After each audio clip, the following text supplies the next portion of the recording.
Et pourquoi la boxe? C'est grâce à mon grand frère, il y a une salle qui ouvrait dans la ville à côté de chez nous. Il m'a dit d'y aller, j'ai testé un cours et depuis j'ai pu arrêter. Ton palmarès? Alors j'ai 20 combats, 17 victoires et 3 défaites. Je suis plusieurs fois championne d'Île-de-France en K1 et en Muay Thai, championne de France en Muay Thai et j'ai aussi fait un championnat du monde en low kick avec la fédération WKA. T'as un rituel avant une compétition? Oui, avant la compétition, pour ne pas trop stresser, je fais beaucoup de séances de sauna et quelques massages et voilà, c'est ce qui me permet de déstresser un petit peu. Ça fait quoi d'être une femme championne dans un milieu ou dans un sport considéré plus pour les hommes?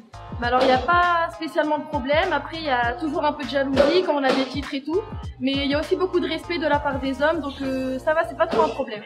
Où est-ce que vous entraînez? Dans un ou plusieurs clubs? Alors je m'entraîne au SDCL Center dans 78 à Maurepas et je m'entraîne aussi au Phoenix Muay Thai à Paris dans le 13e. Combien de fois par semaine? Je m'entraîne 5 fois par semaine et 2 fois par jour, le matin et le soir. Est-ce que le fait de faire de la boxe a changé le regard des autres sur vous? Alors par rapport à ceux qui sont pas passionnés par la boxe, ça change pas grand chose. Ceux qui sont passionnés, on va dire que ça apporte le respect parce qu'ils savent que c'est un sport assez difficile. C'est très compliqué la boxe.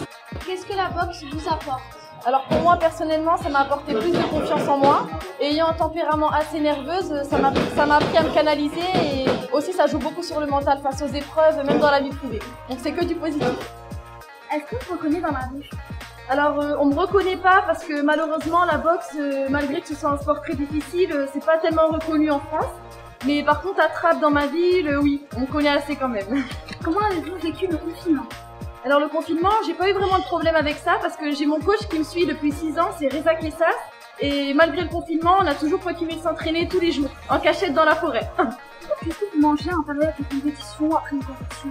Alors avant une compétition, on est toujours au régime. Donc j'essaye de manger beaucoup de protéines pour garder le muscle. Mais j'essaye de diminuer un peu les glucides pour enlever un peu de gras.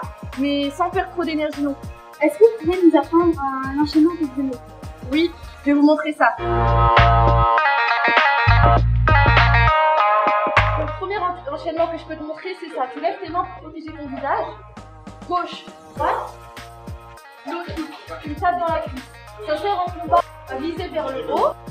Et en bas, tu lui casses la cuisse. Et à force de faire ça en combat, elle perd sa jambe, elle ne peut plus la lever. Gauche, droite. Encore. Gauche, droite. Alors il faut savoir déjà que le poids c'est un endroit qui peut mettre vite KO. Là on va faire ça. Gauche, droite, tape au foie. Gauche, droite, tape au foie. De l'autre côté. Allez, recommence. Gauche, droite, tape au foie. À moi. Gauche, droite, et là, il. Là c'est vite un KO. Donc si tu touches, c'est bien. Gauche, droite, encore. Gauche, droite. En tout cas c'est simple. Tu tapes en bas, tu tapes en haut. En haut, c'est là? Ouais, en fait c'est dans les côtes. En bas, et ton bras, je vais pas te faire mal. Et dans les côtes. À ton tour. Tac, et dans les côtes. Maintenant tu fais ça. En haut, attends, reste-moi. En bas, en haut, en bas. Allez. En bas, en haut, en bas. Encore. Ouais, c'est là que ça fait mal. Si je les côtes, ça fait très mal. En haut, en bas. Vous connaissez la suite? Action! Ça tombe. C'est parfait!